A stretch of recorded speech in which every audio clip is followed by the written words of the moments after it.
안녕하세요. 매일 아침 말씀 묵상에 오신 여러분을 진심으로 환영합니다. 10월 28일 목요일 하나님 앞에 정결한 경건. 생각할 문제, 갑을 관계 있는 사람들에게 어떻게 대해야 할 것인가? 야고보는 우리가 어떤 자세로 이웃을 대해야 한다고 말하나? 오늘 우리에게 주는 교훈은 무엇인가? 생각해 보겠습니다. 인생 살다 보면 여러 가지 갑을 관계를 만날 때가 있습니다. 그럴 때 우리가 어떻게 대해야 할지 성경 말씀들을 통하여 살펴보겠습니다. 신명기 24장 10절입니다. 내 이웃에게 무엇을 구워 줄 때에 너는 그의 집에 들어가서 전당물을 취하지 말고 너는 밖에 서 있고 내게 꾸는 자가 전당물을 밖으로 가지고 나와서 내게 줄 것이며 그가 가난한 자이면 너는 그의 전당물을 가지고 자지 말고 해질 때에 그 전당물을 반드시 그에게 돌려줄 것이라. 그리하면 그가 그 옷을 입고 자며 너를 위하여 축복하리니 그 일이 내 하나님 여호와 앞에서 내 공의로움이 되리라. 곤궁하고 비난한 품꾼은 너희 형제든지 내 땅 성문 안에 우고가는 객이든지 그를 학대하지 말며 그 품삯을 당일에 주고 해진 후까지 미루지 말라. 이는 그가 가난함으로 그 품삯을 간절히 바람이라. 그가 너를 여호와께 호소하지 않게 하라. 그렇지 않으면 그것이 내게 죄가 될 것임이라. 하나님께서는 우리의 도움을 필요로 하는 자들에 대하여 인색하지 말고 하나님의 너그럽고 자비로운 성품을 나타내라고 말씀하고 계십니다. 다른 성경절은 주인을 위해 일하는 가난한 품꾼을 어떻게 대해야 하는지에 관하여도 이야기합니다. 이들은 주인에 의해 너무나 쉽게 억압당할 수 있는 존재들이지만 하나님께서는 그렇게 하지 말라고 말씀하십니다. 그들을 억압하는 것은 하나님 보시기에 극심한 죄이기 때문입니다. 다시 한번 이스라엘은 약한 자들과 소외된 자들에게 친절을 베풀므로 오려와 우상 숭배와 악과 죄 가운데 빠지는 세상을 향해 진리 가운데 가는 거룩한 백성, 곧 하나님의 정인이 되어야 할 것을 이야기해 주고 있습니다. 신약성경의 야고보도 우리가 이웃을 바르게 대해야 할 원칙들에 대해 이렇게 이야기해 주고 있습니다. 야고보서 1장과 2장입니다. 하나님 아버지 앞에 정결하고 더러움이 없는 경건은 곧 고아와 과부를 그 환난 중에 돌보고 또 자기를 지켜 새 속에 물들지 아니하는 그것이니라. 내 형제들아, 영광의 주 곧 우리 주 예수 그리스도에 대한 믿음을 너희가 가졌으니 사람을 차별하여 대하지 말라. 그들의 외모에 따라서 그들의 직분에 따라서 사람을 차별 대우하는 것에 대하여 하나님은 금하고 계시는 것입니다.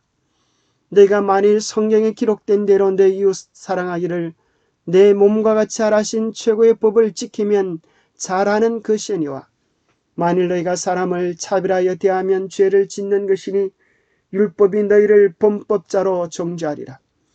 누구든지 온 율법을 지키다가 그 하나를 범하면 모두 범한 자가 되나니 간음하지 말라 하시니가 또한 살인하지 말라 하셨은즉 내가 비록 간음하지 아니하여도 살인하면 율법을 범한 자가 된다고 우리에게 말씀해 주고 계십니다. 성경에서 만나는 인간관계의 법칙들을 한번 살펴보겠습니다. 야고보서 2장 8절에는 성경의 기본적인 원리로 내 이웃을 내 몸과 같이 사랑하라 하는 십계명의 요약이 나와 있습니다. 예수님께서도 그렇게 가르치셨죠. 내 이웃을 내 몸과 같이 사랑하라. 두 번째는 그 형제를 생각할 때에 우리가 무시하고 외면하고 판단해야 될 형제가 아니라 주님이 위하여 죽으신 십자가의 값이 지불되어진 형제임을 기억하는 것은 참으로 합당한 일입니다.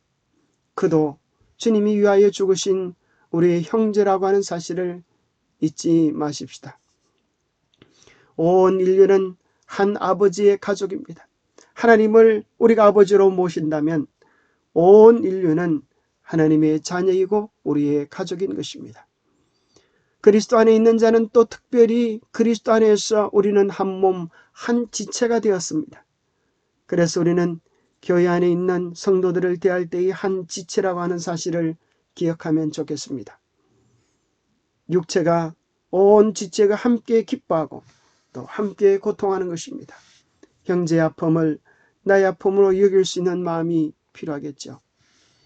마태복음 15장에 보면 주님은 지극히 작은 자 하나에게 한 것이 주님께 한 것이라고 말씀하십니다. 그러 우리는 서로를 대할 때에 주님께 하는 것처럼 그렇게 형제를 대하는 것이 옳을 것입니다.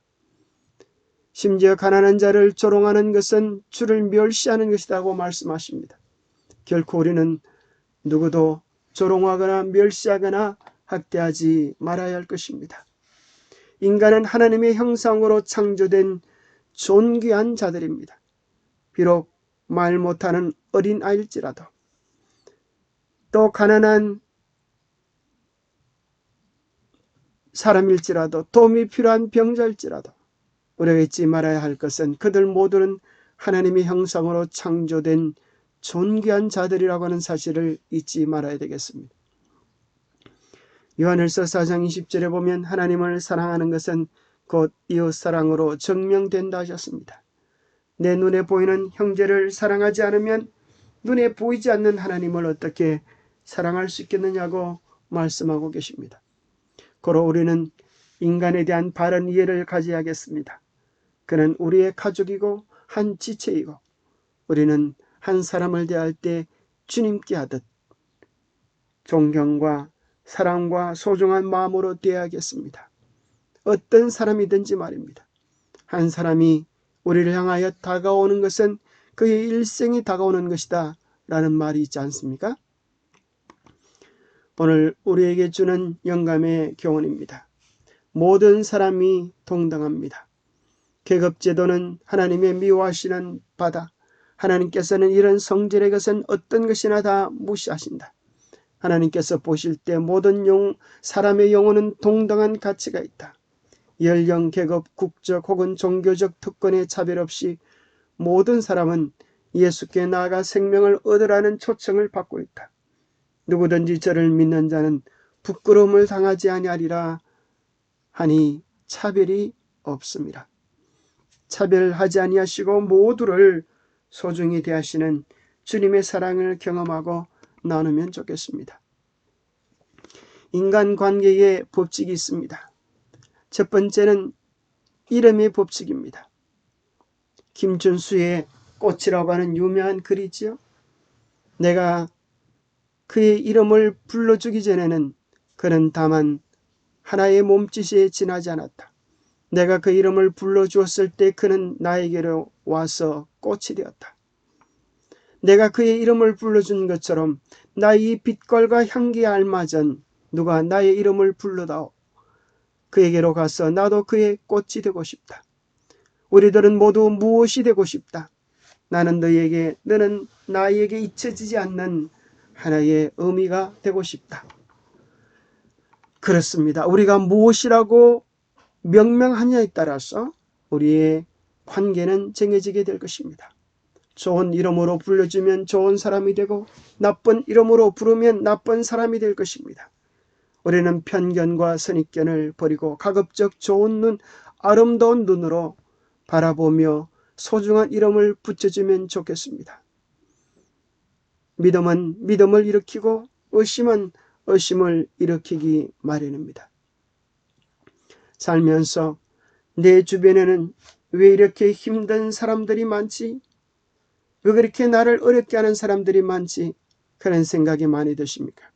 아니면 내 주위에는 얼마나 이렇게 사랑하고 소중히 여겨주는 분들이 많지? 이런 생각이 드십니까? 어찌 생각해 보면 우리가 어떻게 대하느냐에 따라서, 우리가 어떻게 이름을 불러주냐에 따라서 우리는 많은 관계의 복들을 누리기도 하고 잃어버리기도 하는 것입니다. 우리 모두는 소중한 관계 속에 살고 싶은 것처럼 소중한 이름으로 서로를 불러주면 좋겠습니다. 친구라고 불러주면 친구가 될 것입니다. 가족이라고 불러주면 가족이 될 것입니다. 원수라고 불러주면 원수가 될 것입니다. 오늘 뭐라고 불러주냐가 우리의 관계를 결정합니다. 두 번째는 거울의 법칙이라는 게 있습니다. 거울은 먼저 웃어주지 않습니다. 먼저 인사해 보십시오. 먼저 미소 지어 보십시오. 먼저 관심을 나타내 주십시오. 먼저 공감해 보십시오. 먼저 배려해 보십시오. 반드시 거울도 따라서 당신에게 반응하게 될 것입니다. 먼저 사랑하는 것, 이것이, 그리고 끝까지 사랑하는 것, 더 나중까지 사랑하는 것, 이것이 그리스도께서 우리에게 보여주시는 관계의 두 번째 법칙입니다. 세 번째 관계의 법칙은 give and take입니다. 베풀매 법칙입니다. 받기만 기다리면 아무도 주지 않습니다. 먼저 주십시오. 그러면 반드시 돌아오는 것이 있을 것입니다. 기부하면 테이크하게 됩니다. 테이크하기만은 기다리면 우리는 아무도 우리에게 주지 않을 것입니다. 상대방의 호감을 얻고 싶다면 내가 먼저 상대방에게 호감을 주십시오. 자기를 좋아하는 사람을 싫어하는 사람은 별로 없습니다. 우리가 먼저 베풀면 그것은 반드시 아름다운 결실이 되어 우리에게 돌아오게 될 것입니다. 그렇지 않을지라도 끊임없이 베푼다면 그것은 여러분의 좋은 성품이 되고 인격이 되게 될 것입니다. 네 번째 인간관계의 법칙은 짝꿍의 법칙이 있습니다. 저절로 통하는 사람이 있습니다. 집신도 짝이 있듯이 사람마다 맞는 짝이 있기 마련이죠. 자신을 싫어하는 사람과 억지로 친구가 되려고 애쓸 필요는 없습니다. 인간관계가 많다 보면 때로 악연이 생기기도 쉽습니다. 그러기에 좋은 짝꿍을 만나서 서로의 우정과 믿음, 그것이 정진되도록 그렇게 하십시오. 때로 마음이 맞지 않는 사람으로 인하여 많은 스트레스를, 많은 에너지를 소모하기보다 그를 용서하고 사랑하는 마음으로 지나가는 바람처럼 그를 위하여 기도해주고 대하는 것도 좋은 일이라고 생각합니다. 마지막 관계의 다섯 번째 법칙은 그들의 법칙입니다. 산은 산이고 물은 물입니다. 산을 물로 바꾸려고 하고 물을 산으로 바꾸려고 하면 얼마나 힘이 들겠습니까? 있는 그대로 받아들이십시오. 그게 사랑이며 그게 순리입니다. 뭐든지 영리로 바꾸어 쓰려고 하면 어려운 것입니다. 바꾸려고 하면 충돌이 생깁니다. 정말 바꾸기 원한다면 상대방을 바꾸려고 애쓰지 말고 자신을 매력적으로 향기롭게 바꾸십시오. 정말 좋은 것이면 영향력을 반드시 가지게 될 것입니다. 아름다운 것은 먼저 나를 변화시키고 내 주변을 향기로 가득 채우면 주변도 아름답게 변하게 될 것입니다. 하나님은 우리의 모든 관계가 우리에게 복이 되고 축복이 되고 은혜가 되기를 원합니다. 그렇게 될 수 있는 가장 좋은 방법은 먼저 하나님께로부터 주시는 귀한 사랑들을 우리 안에 가득 채우고 그것을 실천하는 데 있습니다. 우리가 그렇게 이름을 불러주면 우리 주인은 그렇게 바뀌어지게 될 것입니다. 우리가 먼저 사랑과 선행을 베풀면 이웃도 아름답게 반응할 것입니다. 우리의 욕심으로 바꾸려 하지 말고 있는 그대로 받아들이며 사랑하는 법들을 연습해 보십시다. 오늘의 기도입니다. 기도하겠습니다. 하나님 아버지, 우리를 있는 그대로 받아주시고 사랑해 주시는 하나님이 계셔서 감사합니다. 그러나 그 사랑은 우리의 마음을 변화시키고 우리의 삶을 변화시키는 능력이 되어주심을 인하여 감사합니다. 이기적인 우리도 사랑해 주셔서 이타적인 존재로 창조케 하시는 하나님, 그 하나님을 우리의 삶으로 경험하고 나타내게 할 수 있도록 우리를 복 주시옵소서. 하나님 보시기에 가장 순결하고 아름다운 종교는 크고 화려한 것이 아님을 깨닫게 해 주셔서 감사합니다. 주님의 사랑으로 먼저 행복을 누리는 우리가 되게 하여 주시옵소서. 그 행복을 나누면서 더 큰 행복을 맛보게 하여 주시옵소서. 한 걸음 한 걸음 우리 주위를 만나게 하면서 가난하고 소외된 자들에게도 사랑을 나누게 하여 주옵소서.